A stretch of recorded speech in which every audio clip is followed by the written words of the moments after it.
नमस्कार, फाइटर समाचार में आपका स्वागत है। पेश आज 11 फरवरी शनिवार सुबह 6 बजे राजस्थान की खास खबरें। राजस्थान विधानसभा में मुख्यमंत्री अशोक गहलोत ने जैसे बजट भाषण शुरू किया, विपक्ष ने भारी हंगामा शुरू कर दिया। विपक्ष का आरोप है कि सरकार ने बजट लीक किया है।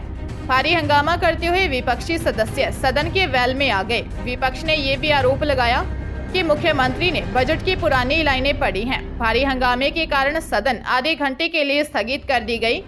वहीं अब यह भी जांच का विषय है कि गलती कहां और किससे हो गई। बताया जा रहा है कि कई अधिकारियों पर गाज गिर सकती है। राजस्थान में पहली बार बजट भाषण के दौरान सदन की कार्रवाई स्थगित की गई है। मुख्यमंत्री अशोक गहलोत ने अपना 10वां बजट पेश किया। आगामी विधानसभा चुनावों को ध्यान में रखते हुए उन्होंने कई लोक लुभावन घोषणाएं की। गहलोत की बड़ी घोषणाओं के अनुसार अगले साल से चिरंजीवी में मेडिक्लेम प्रति परिवार 10 से बढ़ाकर 25 लाख रुपए प्रति परिवार किया गया। अब इस योजना के तहत 25 लाख रुपए तक का इलाज मुफ्त मिलेगा। रोडवेज में महिलाओं को अब आधा किराया ही देना होगा।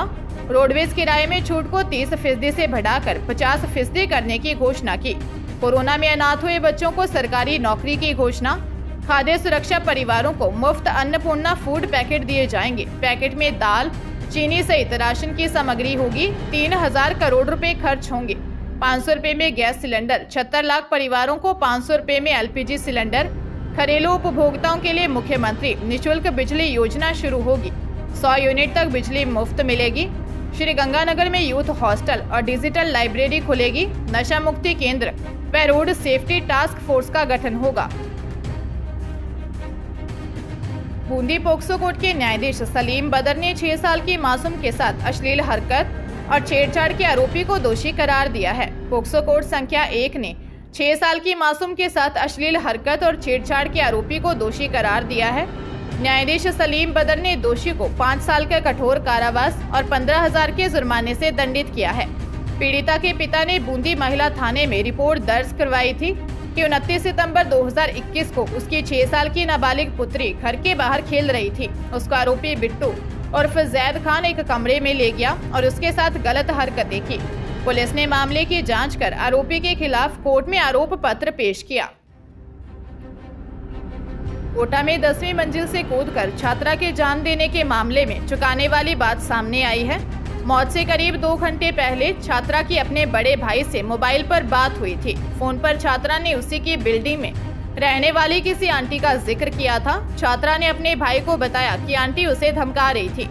जानकारी के अनुसार छात्रा जिस आंटी का जिक्र कर रही है वो सांचौर की रहने वाली है।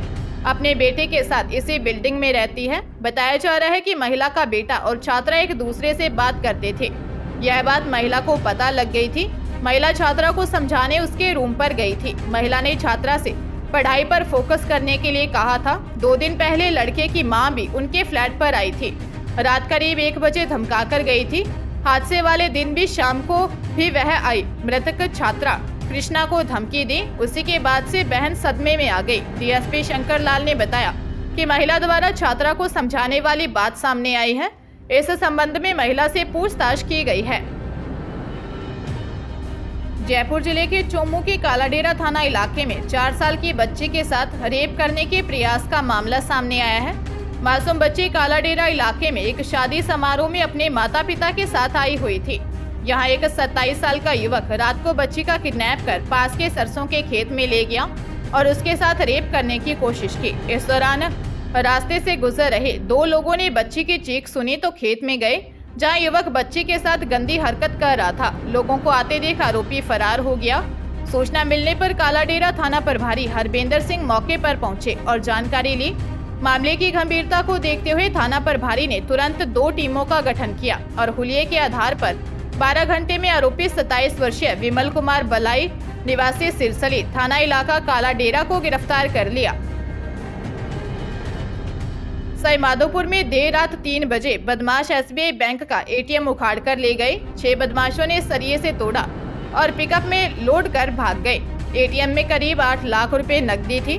पुलिस ने टीमें बनाकर बदमाशों की तलाश शुरू कर दी है। शहर के निवाई रोड स्थित बैंक के मैनेजर कैलाश चंद्र मीना ने बताया कि ATM स्विच सेंटर से फोन आया था। उन्होंने कहा कि बॉलिंग के ATM का कैमरा तोड़ दिया गया है। तब पुलिस को सूचना देकर मौके पर गए। पुलिस ने सीसीटीवी फुटेज खंगाले। सीसीटीवी में 6 से ज्यादा बदमाश दिख रहे हैं। उन्होंने सफेद कपड़े और दस्ताने पहने हुए थे। सभी के चेहरे नकाब से ढके हुए थे।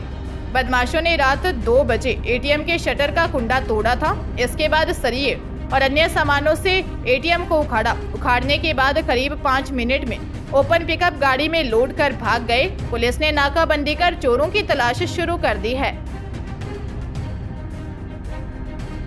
दौसा जिले के बांदीकुई कस्बे में मोबाइल फोन पर एक ग्रामीण विवाहिता से कई दिन से प्यार मोहब्बत का इजहार करना एक उम्र दराज व्यक्ति को उस समय भारी पड़ गया जब महिला ने उसे बड़ी चालाकी से रेलवे गांधी मैदान में बुलाकर उसकी सरेराह पिटाई कर डाली। वहीं इस दौरान महिला के पति ने भी अपने हाथ साफ करने में कोई कसर नहीं रखी। इस दौरान तमाशबीनों की मौके पर खासी भीड़ जुट गई। वहीं गांधी मैदान के बगल से गुजर रहा रेलवे कॉलोनी का मुख्य मार्ग करीब 15 मिनट तक अवरुद्ध हो गया। दरअसल हुआ यूं कि धार्मिक कार्यक्रमों में कथावाचन करने वाले पिलवा गांव के एक उम्र दराज व्यक्ति की किसी धार्मिक कार्यक्रम में कोलाना गांव की एक महिला से मुलाकात हो गई। कथावाचक ने महिला का मोबाइल नंबर लेकर प्यार मोहब्बत की बातें करनी शुरू कर दी। महिला उम्र दराज व्यक्ति को समझाती रही, लेकिन उसकी आशिकी का भूत नहीं उतरा, बल्कि मिलने की जिद करने लगा। उसकी हरकतों से तंग आकर महिला ने पति को मामले से अवगत करवाया। सीकर जिले में शादी समारोह से लौट रहे दोस्तों की तेज रफ्तार कार अनियंत्रित होकर डिवाइडर से टकरा पुलिस की गुमटी में जा घुसी। टक्कर इतनी जोरदार थी कि 2 लोगों ने मौके पर ही दम तोड़ दिया, जबकि गंभीर रूप से घायल 3 को अस्पताल में भर्ती करवाया गया। मृतकों की कार से शराब की बोतलें भी बरामद की जाने की बात बताई जा रही है। मौके पर पहुंचे हेड कांस्टेबल फूलचंद ने बताया कि कल्याण सर्किल के बीचों बीच हादसा हुआ। कार सवार फतेहपुर रोड की तरफ जा रहे थे, तभी तेज रफ्तार कार अनियंत्रित होकर डिवाइडर से जा भिड़ी, जिसमें 2 लोगों की मौके पर ही मौत हो गई, जबकि 3 जख्मी हो गए। कोतवाली पुलिस के अनुसार कार सवार सभी दोस्त थे और एक विवाह समारोह अटेंड कर लौट रहे थे। मृतकों के नाम नरेंद्र शर्मा और गौरव सैनी हैं। दोनों सीकर के ही रहने वाले थे। राजस्थान में इस बार सिर्फ जनवरी में कड़ाके की सर्दी पड़ी। नवंबर और दिसंबर में तो गर्मी ने 10 साल का रिकॉर्ड तोड़ दिया। जयपुर में दिसंबर में जहां तापमान सामान्य तौर पर 24.5 डिग्री रहता है, वह 25 डिग्री तक पहुंच गया था। हालांकि लोगों को जनवरी में बारिश और ओले गिरने से राहत मिली, पर फरवरी आते ही गर्मी बढ़ने लगी है। इसी बीच मौसम एक बार फिर पलटवार कर सकता है। राजस्थान में 13 फरवरी से सर्दी का असर बढ़ सकता है। मौसम विभाग ने ऐसा ही अनुमान जताया है। मौसम एक्सपर्ट्स का कहना है कि एक नया वेस्टर्न डिस्टरबेंस उत्तर भारत में आज से एक्टिव हो रहा है। इसके असर से कश्मीर, लद्दाख के अलावा हिमाचल और उत्तराखंड की ऊंची पहाड़ियों पर बर्फबारी होगी। जब ये सिस्टम चला जाएगा तो मैदानी राज्यों में सर्द हवाएं चलेंगी और 13 फरवरी को तापमान फिर से गिरने लगेगा। इस तरह सर्दी का असर बढ़ेगा।